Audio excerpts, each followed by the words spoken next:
Hi, I'm Michi, and welcome back to Daily Reflections. Today it's time to start with our first real episode, and we're starting with the topic that I've already teased last time. It's an idea, not really a theory, but an idea which I call transferable knowledge. And what I mean by that, I'll explain to you in a second. Yeah, so first, knowledge.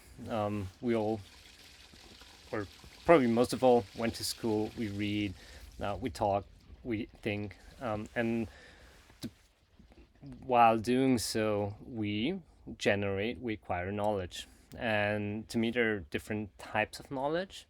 And I believe, at least in my environment, what we care most about, or to some extent, is very domain specific knowledge. So it could be technology, could be a tool that we use, could be like how marketing works on Google. I'm not going into that, nothing that I'm too interested into, but just to get that idea across, it's just knowledge that's very time bound, very specific to a certain region, to a certain specialty, to a certain job role. And on the other hand, so that's very generic knowledge, common knowledge. But then on the other hand, we have what I call transferable knowledge, which is knowledge that can be transferred from and used from one domain to another. So what I mean by that is, if you learn something in, let's say, software engineering, there might be skills and knowledge involved that you can also use and apply in another role or in your private life or wherever. So the idea that I'm trying to get across is knowledge that's not only applicable to one specific topic, but really across topics throughout your life, but also throughout time. And yeah, before we get started and dig deeper, there's something more, or there's one more thing to it, which kind of I don't know how to say, kind of justifies why transferable knowledge is important. It's what we call the half life of knowledge. And the half life of knowledge is basically, what it says is that knowledge acquired, established, created today has a certain half life, maybe 2 years, which means after 2 years, 50% of that knowledge is invalidated. So if you acquired it 2 years ago, it might not be useful anymore because it is outdated, because we have found some new truth that kind of invalidated it, or nobody cares about it anymore. But just keep in mind, half life of knowledge. And that's also where the importance of transferable knowledge comes in. But yeah, for now, focus on transferable knowledge. And the way I want you to visualize it is as, like, knowledge in general is as an onion. And let's say you can slice this onion into different parts, into different sections, and to we kind of split it in half, and then we see the different layers of the onion. But then, like with the pizza, we slice it, and each of these slices is knowledge related to one specific domain. And what we usually do, we pick a domain, and on on the outermost layer is, there we find the most generic, the most simplest ideas and bits and pieces of knowledge in that section, in that for that topic. And the more we work, we learn in that area, we get deeper and deeper.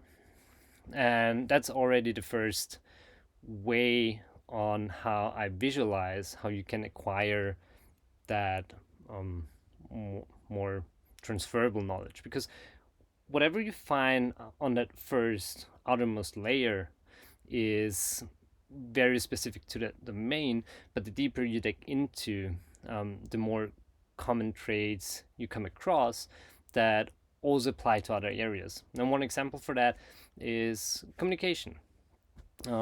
Let's say we have talked about marketing or mentioned marketing, and let's say you're working marketing, you're fresh to it, you get to know the tools, you get to know some basic concepts on how to write, how to address people. But the deeper you dig, the more you get to understand that marketing is mostly about communication and how people think, how people behave, how people view the world. And if we then go to another domain, let's say politics, even though this new domain, like politics, has totally different ideas, concepts.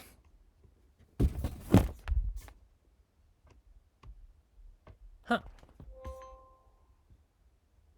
I wasn't sure if my computer turned off or not. All right, but I think we're back on. And yeah, you have totally different concepts and ideas there.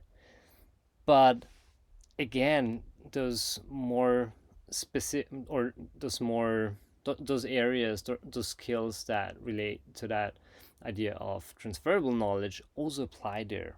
So um, in by digging deeper into it, understanding more, getting some expertise in an area will allow you to acquire skills that are not only relevant for that specific domain, but also in others. And then, and we already mentioned it, communication, psychology, behavior psychology, you name it, those are also their own domains, but they are on their own transferable knowledge.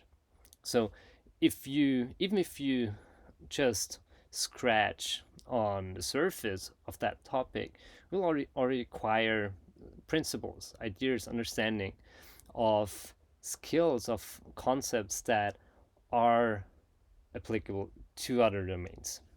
So, and that's really the second way of how to acquire that kind of transferable knowledge. I don't say that one or the other is better, because in many situations you will earn your bread money with the knowledge you have in one specific domain, and by time you will acquire those more generic this more generic skill set that you will use in others. But one other way is to dig into that one of the domains that provide you with that transferable knowledge. Yeah, so that's really it. We had some examples, and like my last point would be that you keep an eye on it. First of all, think about it, what transferable knowledge means, where you find it, and what benefits it gives you over time. And that's also one important point. Knowledge, as in so many other areas, like also in finances, in your personal finances, the compounding effect also applies here. So whenever you learn something new, you acquire knowledge, it gets more valuable over time, unless, and now we remember from the very beginning, this knowledge is already outdated. And of course, even transferable knowledge gets renewed. So there are new findings, new studies, new ideas that kind of replace what we have thought before. Even in communication and psychology happens in every domain. But at least in that domain, it will help you in all the different areas of your life. And that I want you to think about, especially when it comes to what you spend your time on, what new skills to acquire. And at the end, you should, I think, find the balance on how much special knowledge I want to acquire and how much transferable knowledge I want to acquire. And you won't see the effects right away, but definitely over time. Yeah, that's that's it for today. So much about transferable knowledge. And for next time, I would like either to talk about the compounding effect that we just mentioned or the half life of knowledge. And I'll leave it to you. You give me some feedback. And in the meantime, I will probably work on structuring my videos a bit more because, um, yeah, we want to improve, right? All right. Let's see you again. Thanks for watching and goodbye.